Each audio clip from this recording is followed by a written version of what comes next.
দৌরাত্ম্য তৈরি হচ্ছে যানজট এবং ভোগান্তি ঘটছে নানান দুর্ঘটনাও।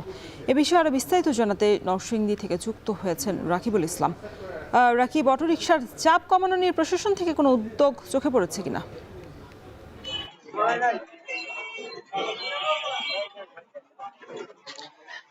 প্রশাসন কি ধরনের উদ্যোগ নিয়েছে অটোরিকশার চাপ কমাতে সেই তথ্য দেওয়ার আগে আমি একটু জানাতে চাই যে 10.32 বর্গ কিলোমিটার আয়তনের নরসিংদী পৌরসভা এবং এই নরসিংদী পৌরসভার মধ্যে কিন্তু প্রায় 10,000-এরও বেশি ব্যাটারি চালিত যানবাহন রয়েছে। নরসিংদী পৌর কর্তৃপক্ষের কাছে আমি জানতে চেয়েছিলাম একাধিকবার যে নরসিংদীতে আসলে কি পরিমাণ ব্যাটারি চালিত অটোরিকশা সহ অন্যান্য যানবাহন রয়েছে।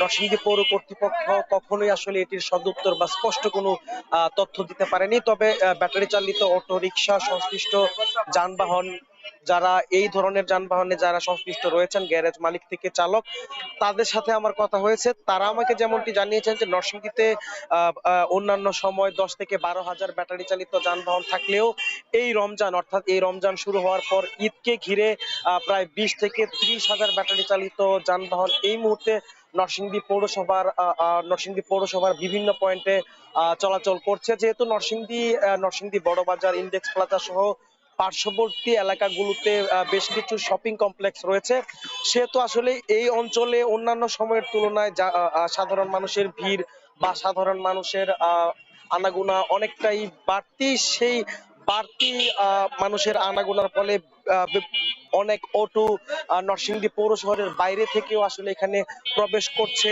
অবাধে। বলে রাখা ভালো যে নরসিংদীতে বিভিন্ন উপজেলা শহর থেকে নরসিংদীতে প্রবেশের মোট 8টি পয়েন্ট রয়েছে, অর্থাৎ 8টি পয়েন্ট দিয়ে এখানে ব্যাটারি চালিত অটোরিকশাগুলো মূলত প্রবেশ করে। নরসিংদী পৌর কর্তৃপক্ষের সাথে আমার কথা হয়েছে, তারা বারবারই বলছিলেন যে তারা এটি নিয়ন্ত্রণের চেষ্টা করছেন, তবে নিয়ন্ত্রণের চেষ্টার বিপরীতে দৃশ্যমান কোনো ফলাফল বা অগ্রগতি এখনো পর্যন্ত আমরা দেখতে পাইনি। এ ছিল নরসিংদী থেকে আমার কাছে সবশেষ। নরসিংদীতে অটোরিকশা বেড়েছে দ্বিগুণিতে, ভোগান্তিতে পড়েছেন সাধারণ মানুষ, সে খবরই জানাচ্ছিলেন রাকিবুল ইসলাম।